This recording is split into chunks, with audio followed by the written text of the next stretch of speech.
Up the road in Philadelphia, or down the road from where you are, Coach Nick Sirianni was quietly in a very weird contractual posture. And compare and contrast.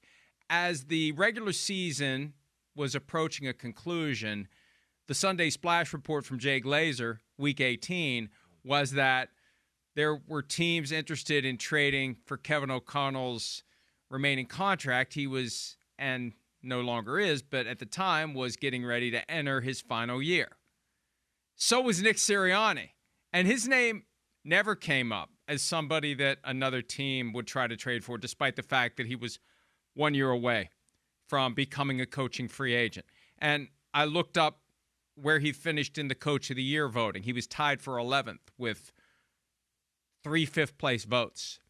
He doesn't get the respect because they've got this incredible team, and I think there's a perception that he's just kind of the bystander while this incredible team does its thing, and I think it's far more complicated than that, and the Eagles realize that. Right. And they have given him – now, they call it a multi-year extension, which it sounds fancy, but it means at a minimum he got 2 years on top of the one that he has. It's probably a new 5-year deal, but I don't know.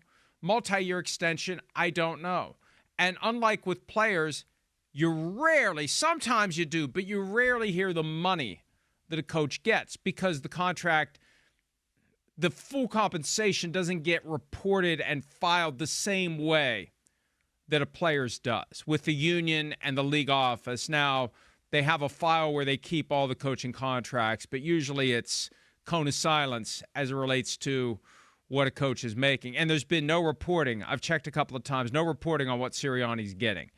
Is he breaking the bank? I don't know. Is he middle of the pack? I don't know. What kind of deal is it? I don't know. And I don't know that we will know. Well, I don't know either, but I would expect that it's towards the top of the market. You go to the Super Bowl 2 out of 3 years, you win one of them, you slay the beast of the Kansas City Chiefs who are trying to win 3 in a row and do it the way they did it. I would think he's being paid where he should be, which is like one of the top 5-6 coaches in the league. Right? Do we even know what that is? I feel like roughly I do. I'm guesstimation going to say somewhere between 16 and 20 million, right? I think that's where a lot of the good coaches in football right now are, yes, somewhere in that range, our top ones. I think we're generally right. I think so. I know enough people in the league and know enough people, as you know, to have a feel for what they're making and what some of their friends. But we don't know with specificity. No, we don't know. The loose understanding is out there. Right. And we also, and we've heard about this, and I've had some people who used to work for teams try to push back on this, and it's like, get the out of here. Yeah. There are ways that extra money gets funneled to the coaches from other businesses owned by that can the happen. owner of the team, yes, as a way to hold down whatever that number is, because collusion is real. It's real. Right. Now, I don't think one that's of the reasons why. Yeah. Go ahead. I was going to say, I do think that was a big part of what was going on in the league maybe a time ago. I think now it's changed a little bit. I think that's been blown off as far as now the Belichick's gone. Well, the Belichick, I do think, like you're saying, there was definitely some owners that were paying some of the top coaches in football back when I was playing. I know this, right, from a shell business or another business, and they were making way more money than the NFL or the public realized, right? But I think we've gotten to a spot now with I mean, it felt like with Matt Rule kind of breaking some doors and then some other people breaking doors along the way here to where now it's like, no, you better pay a coach close to $20 million in the NFL if you want to be a good football team and he's a good coach. That's what it is. They're the hardest working person in the organization, right? They take the most flack, them and the quarterback, and they really have to take more than even the quarterback when it's all said and done. And that's what's amazing about Sirianni. Because Sirianni, I mean, we're sitting here a year ago, we're going, ooh, man, he's got this team. They looked like crap at the end of last year. Wow, they kept him around. I know they lost that Super Bowl. They might have should have won if the grass was better against the Chiefs, but then the next year they came around, started off hot, and fell apart. And, oh, man, okay, they're going to keep them. And then, of course, they go on this run and become dominant and win the Super Bowl and win it in a way where, yeah, it wasn't even close. And look at the 180 turnaround here we got for a guy that, I'm happy to see it happen for him. And I think he's been underrated, undervalued as far as what he brings to the table for a coach for the Eagles. We still don't know what the hell happened in 2023 when they were 10-1. Yeah. And the wheels didn't just come off. They went flying off of the car for the Eagles.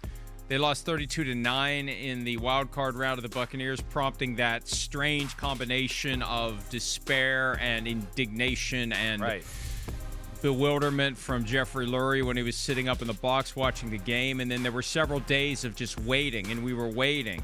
And at the same time, we were waiting to see what the Cowboys were going to do. And I think the Eagles took a certain amount of pride in the fact that they didn't feel compelled to issue a statement that Nick Sirianni would be back. The Cowboys felt compelled to do that. The Eagles just didn't say anything. But they fired both coordinators. So it's not like everything was...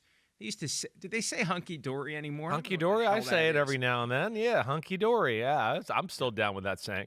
Well, things weren't hunky-dory for the Philadelphia Eagles because Hunky and Dory were told to pack their shit and leave. Yeah. Two new coordinators in Philadelphia. So obviously something was off.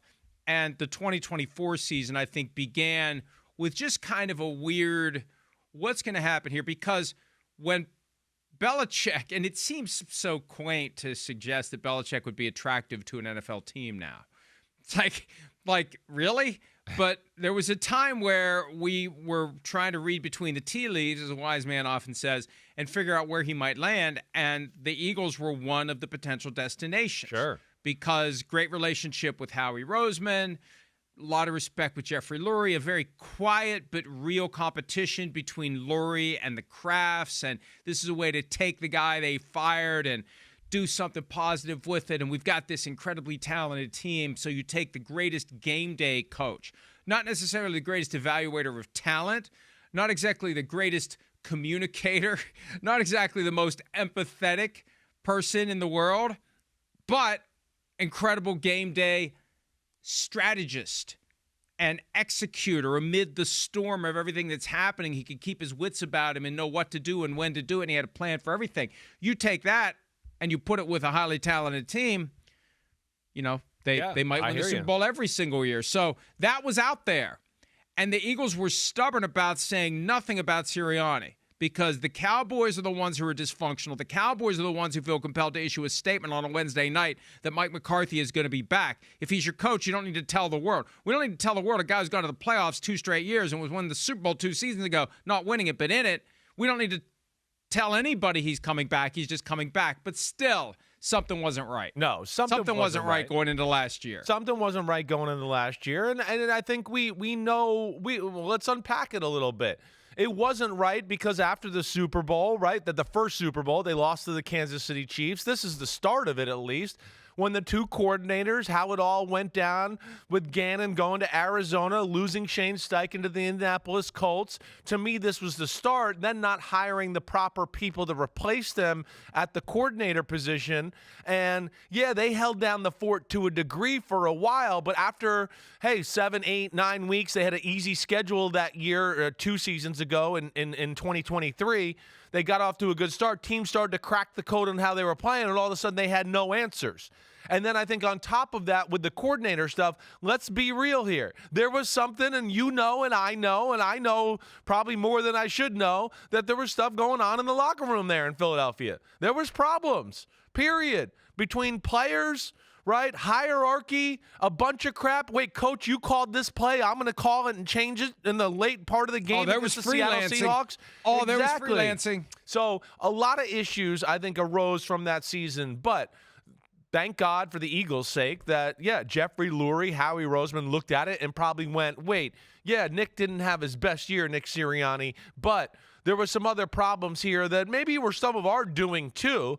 So let's let this play out a little bit. We've seen when he's at his best what he can do, and we did go to the Super Bowl, and we were right on the doorstep of beating the Chiefs the first time. And thankfully for them, they were smart, they were calm, they weren't irrational in their decision. They stayed with it, and now they're bearing the fruits of that decision. And just watch out, because I think you and I are sitting here now going, uh-oh, it feels like, wait, they've already cracked the code on how to build the team.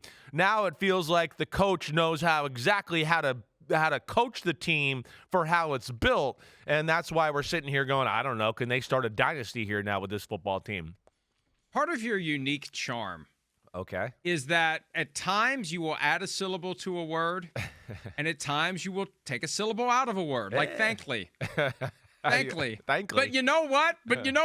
Sounds good. I kind of like the sound of thankly. Like, think of how much time in your life you waste by adding full into what could just be thankly. Like, what the hell's wrong with thankly? Yeah. Anyway. All right. Thank you, though. So it's a compliment. It's a compliment. There's an instinct there that's like, you're not bastardizing the English language, or I almost said lingish something. I don't know what I was going to say. English language. But it's almost like you've got ideas for improving it that you're testing out. Because there are ways that words can be made shorter. Right. There are ways that words can be made better. There are phrases out there just aching to be mashed up. So kudos to you. You have an instinct for, you're like, you know how language evolves over time, and if you read something from the 1700s, like, what the hell is that? Right. You're just trying to accelerate. I'm trying to help the human race a little bit. Where the language is going before the missiles are in the air. So I appreciate that. We only have so much time before time's up. I appreciate you saying that. Thanks a lot, man. Now, it's funny. I'm not busting your balls. No, I know. It's like there's a wisdom to Thankfully, what you appears like on it. the surface Thankfully, you to like me. it. Hi, it's Mike Florio. Thanks for watching PFT on YouTube. Hit subscribe for the latest news and analysis from Pro Football Talk.